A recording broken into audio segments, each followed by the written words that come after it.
So welcome to the Sydney Racing Review, thanks to topsport.com.au.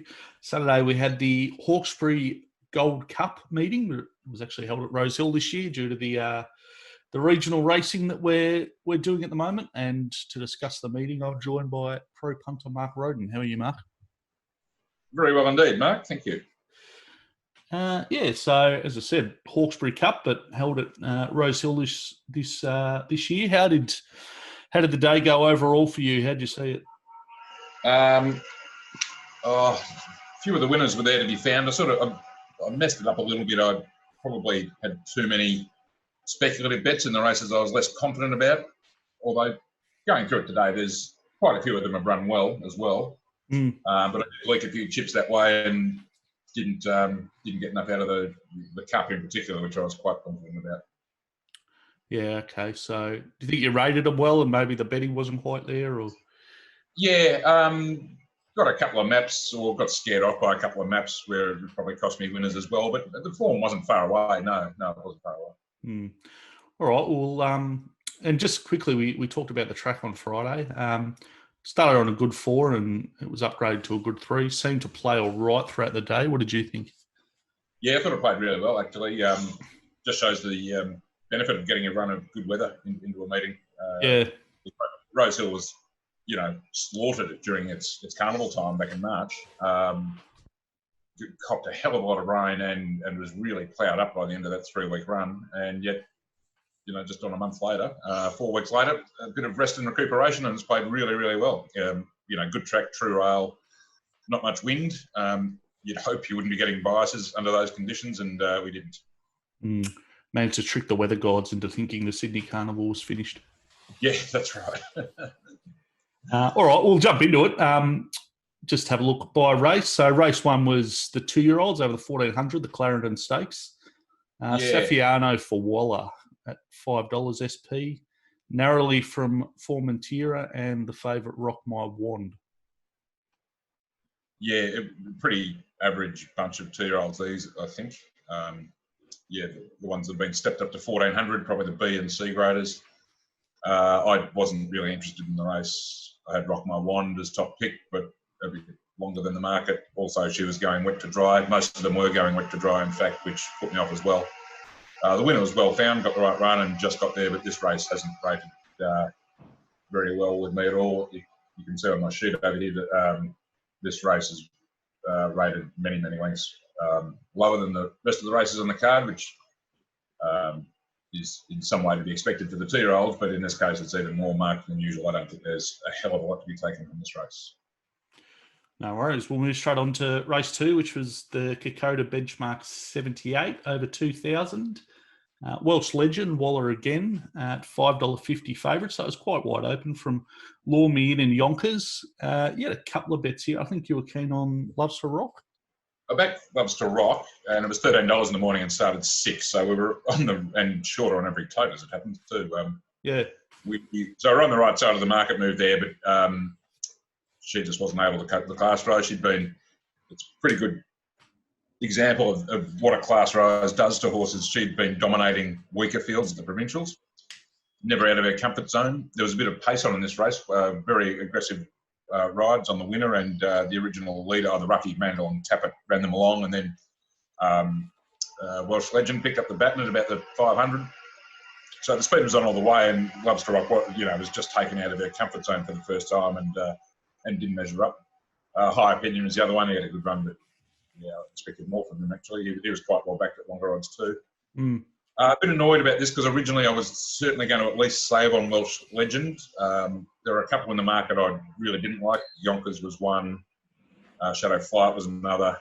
And I wasn't too keen on Law Me In either, despite the fact he's run quite well, very well. So I wanted to bet around those horses in the market, and Welsh Legend was certainly one of them. But the price just was tightening all week. She was around $8 earlier in the week, or maybe $9 before scratchings, and she just got into about my price. I'll let it go, unfortunately. So I could have limited the damage there, but wasn't to be. Just a case of not having enough margin on your price. Yeah, they're just what, and considering I had the other one, Loves to Rock, slight top pick, in retrospect, I should have had it another way around and we would have been fine. But With it not being actual top pick, with Gloucester Rock actually being on top in my market, there wasn't enough margin, so I'll let it go. But yeah, that was a close one. All right, we'll jump over to race 3, which was another benchmark 78, the Tobruk handicap. This is over the 1500. Grand Piano ended up jumping $4 favourite and won by half a length from Rapido Chaparro and Oxford Tycoon. Again, a couple of bets for you. Word for word, you backed, which seemed to run fourth. I just assure anyone listening to this that that's the last time. We've been on it a few times. That probably makes her an absolute certainty wherever she steps out next. And I'm always trying to be conscious of biases and the effect they can have on your thinking and your punting and all that sort of stuff. And you should avoid them. But I just can't construct a scenario where I want to back her again. She's just awful. Didn't go too badly. Oh, no, she had the perfect... Well, I backed her because she was going to get the perfect run with McDonald, and she just didn't let down. That was didn't take any ground off anything. It was very, very plain effort. She can win without me in future. And what else was on here? It was... designated an impactful... designated as well back. Disappointing. Didn't really like that. Impactful is the one I will half follow out of the race. I think it's... I just didn't want it winning with me at 25-1 or something like that because I've got a bit of an opinion of him. He probably wants further and he didn't map too well. And, it was a small bet. But he ran quite well. He'll win races quite probably in town as well. So I'm sticking with him. Now, Grand Piano had probably the best recent figures of anything going to the race. That's why it was favourite. I thought it was going to be 3 wide, and so it was. What I didn't foresee was Jay Collett whipping around him and giving him the perfect trail over the race in the 3 wide line. So that just panned out perfectly for him. Had I mapped that correctly, I don't know if I would have backed him, but I would have had him shorter, and it would have been the race would have looked a bit different for me. Good runs from both the pace getters. Oxford Tycoon just keeps doing the same figure every start, being really consistent. Rapido Chaparro, obviously with a bit of fitness, has gone better. Word for word I mentioned for the last time. What else was there? Impactful. Not a great deal else there. Pretty stock standard, 78. Impactful, the one when it finds its right race and map is the one I'm probably most keen to be on in the future. So keep an eye on where Impactful bobs up. Race 4 was the Group 3 Hawkesbury Crown over the 1300 for the fillies and mares. Sweet Scandal, $14 winner over the favourite In Her Time and Dyslexic. Thea you were on, which ran 4th, and also Strome, which was, I think, 5th or 6th. Did you have any opinion of this winner? I didn't like its map, which is why I didn't really have it in my market, but it panned out perfectly. Apparently, they intended to ride it closer, even though it drew 14, if it jumped well, and it didn't, and that's probably won them the race because they did go quite hard up in front here, and it was able to get a nice trail in the 3 wide line and get over In Her Time late. I thought it looked the winner in the run. It had the perfect drop on the good speed and worked its way to the front and then couldn't hold off Sweet Scandal. I think that's it. She's retired now, isn't she? Yeah. Can't be disappointed in Orothea's run. It was driven mad by Connemara. I thought it might get an easier time than that. It would be the lead or second, but they wanted to lead, which was fair enough. But then G. Schofield lit his up and took us on, and it was only beaten about 3/4 of a length. It was a pretty good run. Dyslexic had a bit of a checkered passage. Second run for Brent Stanley, and big improvement there too. So I imagine it probably goes back to Melbourne now. But that was probably the one going forward we'd get the most interest out of. Yeah, okay.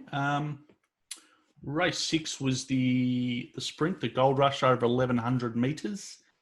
Tactical Advantage at $15 over Villamai and your runner, God of Thunder.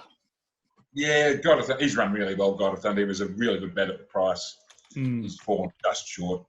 Tactical advantage, probably over the odds against my market too. In the end, I was just worried about barrier 1, but the pace was strong enough that he was able to pick his way through and get there on the line.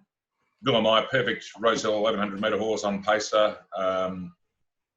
Coming out of that shoot at Rosehill in the sprint distances, it's a much tighter turn than on the main track, so the on pacers do get a bit of a boost there, and she's run really well again. Graf was good. Graf probably went better than I thought. The market was against him. I was against him too, but he ran. He wasn't far off his best the other day. You know, he had 59 kilos. He's only been beaten once in a length. He's done all right. All Too Well was probably the disappointing one, and Handle the Truth missed the start. So can probably be forgiven, but he's sort of where his handicap rating sits now. He's sort of going to be hard to place. So he's, it really depends on what race they can find for him. No worries. Race 6 was the Group 3 Guineas. Dawn Passage for Gay at $8 from St Covet's Spirit and Ice Bath. It was a pretty wide open race. You backed Bandersnatch, which was scratched. Yeah, first collect of the day. It was great. This was a bit. If you remember the preview we did on Friday, I actually mentioned I probably wanted to back Dawn Passage and Bandersnatch, and I just had a rethink and another look at my map. There was nowhere for Dawn Passage to go on this map, and that's actually how it panned out. He just got posted 3 wide and walked in. It was easily the best run of his career, a dynamic win. I'm a bit annoyed I didn't just take the risk on him because I did think it was a good race for him, even though he mapped poorly. So that's a slight missed opportunity, but I was really put off, and the market was too. There wasn't money for him. It was pretty easy. One thing I will say about the ride is I actually had him mapped going back to last. I thought they had no option, but they were quite happy to sit 3 wide and be within striking distance in the run, which I think I'd like to see more jockeys do that. You know, they'll get pilloried for being 3 wide facing breeze, but if it's a choice between that and being 3 or 4 off the lead or 3 wide with cover and 15 off the lead, I know where I'd rather be, 9 times out of 10. So they've reaped the reward for a risky and positive bit of riding there. Easy win in the end too. Oh, it walked in. It was it probably could have sat last and won. It's gone that well, and just picked them up. It's fine, really. Tempo was set up by the winner stablemate Rule the World, who trialled badly to my eye, and I think they've just ridden its brains out to try and get it to fire up, and it didn't work. He's not right. What else? Some Covered Spirit sort of hung out the back, perfectly suited, ran on for second. Ice Bath got very easy, as some of these sort of held up unlucky horses do. The market goes against them. The early market always hammers them in, and then they get it to something like their right price later.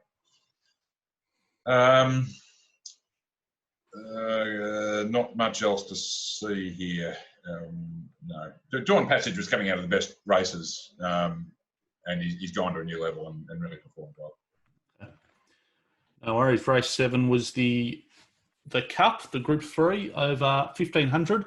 Amin Geary for the Hawks, which you backed, ended up jumping $4.80 favourite, and got the result from Live and Free, which you were also on, and another $1. So got yourself the Quinella.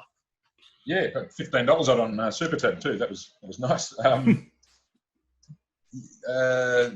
Yes, was very keen on this race. I like the 2 horses mentioned. Amin Geary looked like it was going to get into strife, top of the straight, but eased off the heels, got the job done. Got very easy weights in the tote squared, so it's 540 for best of the best punters, 580 on Betfair-ish, $586. Yeah. Live and Free ran really well. I'm sure there's a race for him, maybe up in distance soon.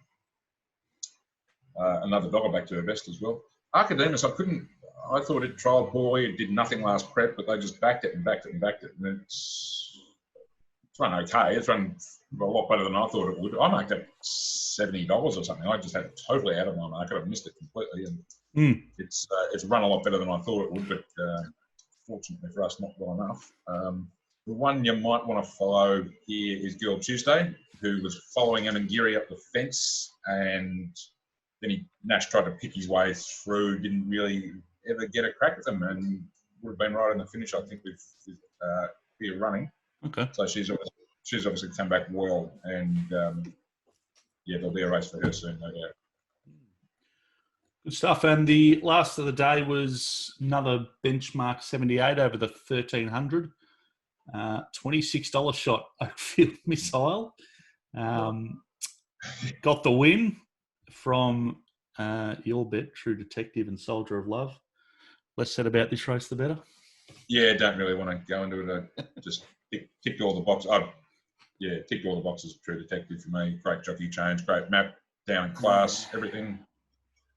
Worked its way to the lead and it was all over. Mitch Manners said True Detective needs the post, and I said to him, no, it doesn't. It's home, isn't it? No, it wasn't.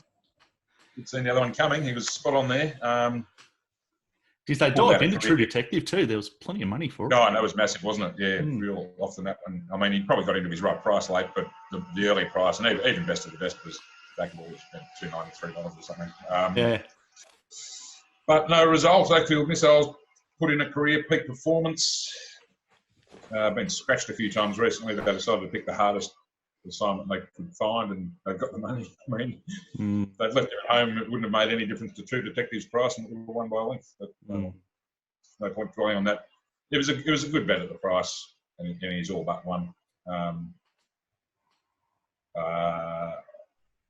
I think with that market move on him, I don't know if there'll be any value in backing him next time. But he'll get competitive again. But I think that was the chance to get something out of him. But we'll wait and see where he turns up.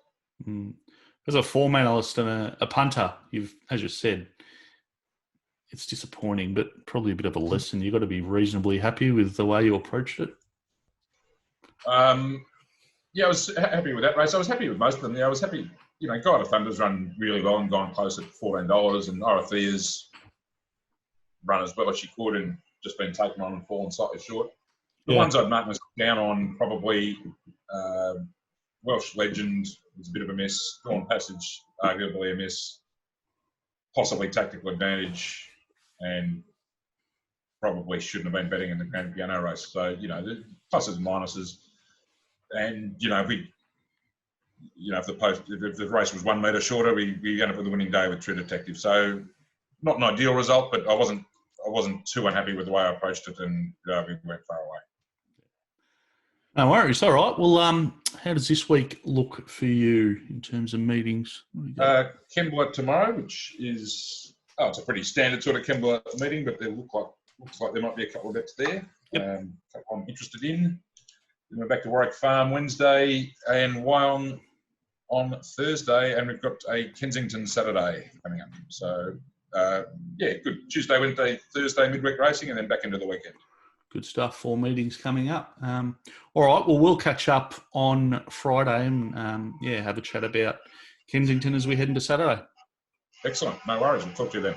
Cheers.